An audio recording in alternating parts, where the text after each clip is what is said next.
28 जानेवारीला अजित पवारांचा अपघात झाला. त्यानंतर एकीकडे प्रफुल्ल पटेल यांनी 3 महिन्यांपासून गोधडीत पडलेल्या छगन भुजबळ यांना रिचार्ज करून फडणवीसकडे बैठकांचा सपाटा लावला, तर दुसरीकडे दादांचे कार्यकर्ते शॉक झाले होते. ते या अपघाताची चौकशीची मागणी करू लागले. प्रफुल्ल पटेल यांचे हे वागणं बघून सगळ्यांना शंका वाटू लागली की दादांच्या अपघातामागे प्रफुल्ल पटेल यांचा हात तर नाही ना. दादांचा आरोपी म्हणून रोहित पवारांनी पूर्व विदर्भातला नेता असा उल्लेख केला, पण अजितदादांचे निकटवर्तीय आणि पक्षाचे प्रदेश उपाध्यक्ष प्रमोद हिंदूराव यांनी थेट प्रफुल्ल पटेल यांचं नाव घेतलं. खरंच प्रफुल्ल पटेल खरे गुन्हेगार आहेत का? तुम्हाला काय वाटते? कमेंटमध्ये सांगा. 28 जानेवारी 2026 महाराष्ट्रासारख्या प्रगत राज्याचा उपमुख्यमंत्र्यांचा अजित पवारांचा एका हवाई अपघातामध्ये संशयास्पद मृत्यू होतो. आणि नवलाची गोष्ट अशी, जवळपास 14 दिवस लोटले तरी अजूनही एकाही सरकारी पक्षातल्या, म्हणजे भारतीय जनता पक्ष असेल, शिंदे गट असेल, याच्यातल्या एकाही बड्या नेत्याला या अपघाताची साधी चौकशी व्हावी अशी मागणी करावीशी वाटली नाही. नवल तर या गोष्टीचं जास्त वाटतं. स्वतः अजित पवारांच्याच पक्षातील तटकऱ्यासारख्या, भुजबळांसारख्या, मुश्रीफ असतील किंवा प्रफुल्ल पटेल असतील, यांसारख्या नेत्यांनाही अपघाताची साधी चौकशी व्हावी अशी खुल्यामध्ये मागणी करावीशी वाटली नाही. नवल इथे जास्त वाटतं. यांच्या मृत्यूची चौकशीच न व्हावी ही नेमकी इच्छा कुणाची? खरंच दादा जिवंत आहेत का? अजित पवारांच्या बाबतीत शेवटच्या क्षणी नेमकं काय घडलं? नेमकी चूक कुणाची होती? दादा आहेत तर कुठे आहेत? मग या सर्व प्रश्नांचा उलगडा पुढच्या 5 ते 10 मिनिटात करण्याचा प्रयत्न करूया.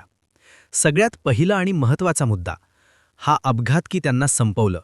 स्वतः रोहित पवारांनी याच्यावर शंका उपस्थित केली. 6 होते, त्यांपैकी 5 सापडले. मग जी एक बॉडी सापडली नाही, ती बॉडी नेमकी कुठे आहे? ती बॉडी आहे की ती जिवंत आहे? दादा नेमके जिवंत आहेत का माहीत नाही. पुढे ऐका आणि खरंच दादा जर पुन्हा आले तर ते काय म्हणतील? मी त्यांना जवळ घेईल, त्यांना उराशी घेईल, हे त्यांचे बोल आहेत. त्यांनी कुठेही असं सांगितलं नाही की दादा येणार नाहीत. माहीत नाही नेमकी 6वी बॉडी हा काय प्रकार आहे. हे अजूनही अनुत्तरित राहिलेलं हे उत्तर आहे. आता पुढे महत्त्वाच्या फॅक्टवर येतो. सगळ्यात पहिला फॅक्ट, ती 27 नावं. त्या 27 नावांमध्ये ती जी कंपनी आहे SR व्हेंचर, ही 27 डिरेक्टर आणि त्या डिरेक्टरांची जी नावं आहेत, त्यांनी खरं तर ती नावं उघड केली नाहीत. ती नावं मीही आज उघड करणार नाही. पण वेळप्रसंगी त्या नावांची ज्या वेळेस बघूया ना, यांचे अहवाल काय येतात, त्या नावांचा सगळ्यात पहिला अभ्यास झाला पाहिजे की त्यामध्ये कोण कोण आहे राजकारणातलं, कोण कोण आहे, हितसंबंध कोणाचे जास्त गुंतलेले आहेत त्या 27 नावांमध्ये. इथपासून सगळ्यात पहिली सुरुवात व्हावी. दुसरं, विमान 16 वर्ष जुनं होतं आणि घटना घडण्यापूर्वी हे विमान गुजरातला, सुरतला जाऊन काय करून आलं होतं याची माहिती मिळावी. दुसरा मुद्दा. तिसरा मुद्दा, ज्या महिलेने आवाज ऐकला होता विमान पडतानाचा, त्या महिलेला त्या विमानाचा आवाज एरवीपेक्षा फार वेगळा, म्हणजे ते विमान तोपर्यंत आदळलंही नव्हतं, त्या विमानाचा आवाज वेगळा येत होता. नेमकं विमानामध्ये त्या क्षणाला काय घडलं होतं? विमानाचा असा अपघात का घडला? म्हणजे अपघात घडायच्या आधी विमानामध्ये नेमकं काय घडलं होतं?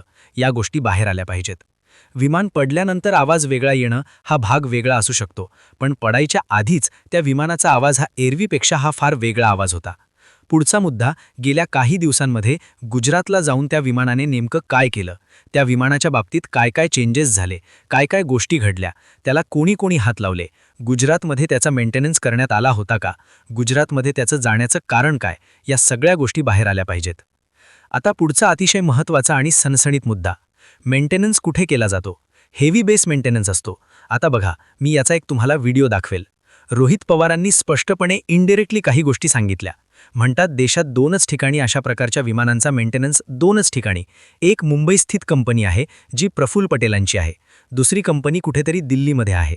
आता या 2च कंपन्यांमध्ये हा मेंटेनन्स केला जातो.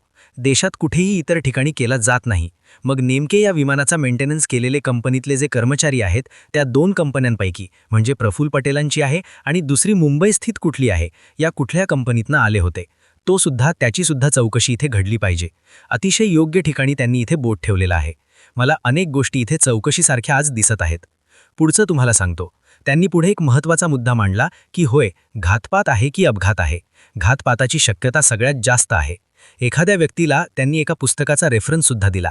मारायचं असेल तर चालकालाच ठार मारा, त्यामुळे तुम्हाला ज्याला मारायचे ते सोपं पडतं. आणि त्यांनी त्यात पाण्याच्या बाटलीचं एक उदाहरण दिलं.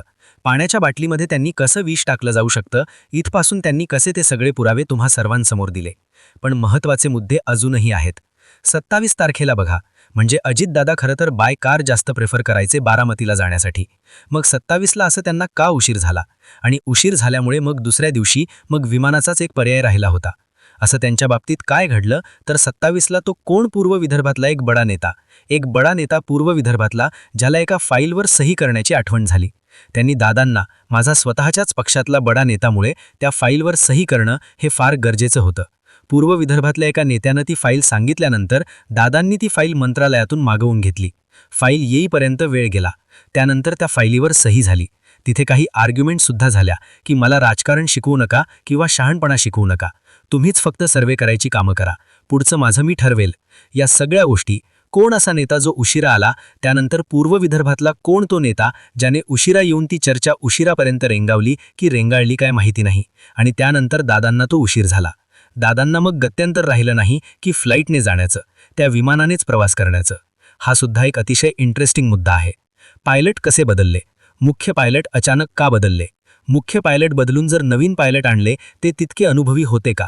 आणि मुख्य पायलट काय म्हणतात? हे ट्रॅफिकमध्ये अडकलेले होते.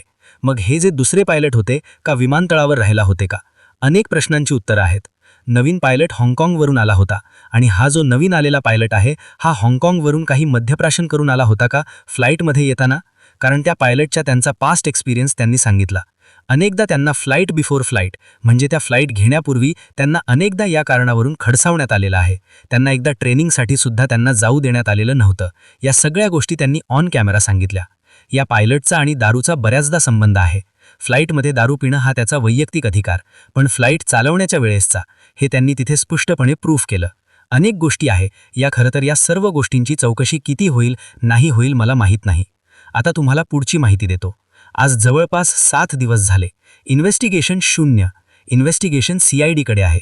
CID काय करते तर मला वाटतं त्यांनी ज्यावेळेस त्यांना प्रश्न विचारले त्यावेळेस त्यांना कळालं की CCTV घेतलेत.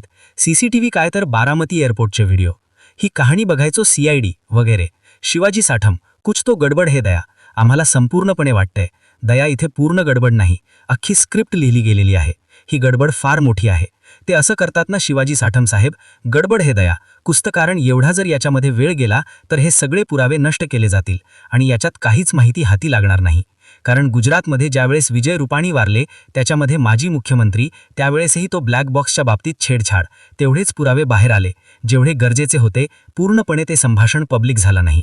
त्यामुळे याच्यामध्ये जितका वेळ जाईल तितके पुरावे नष्ट होतील आणि हा सगळा प्रकार एक मिस्ट्री राहील, इतकंच मी सांगतो.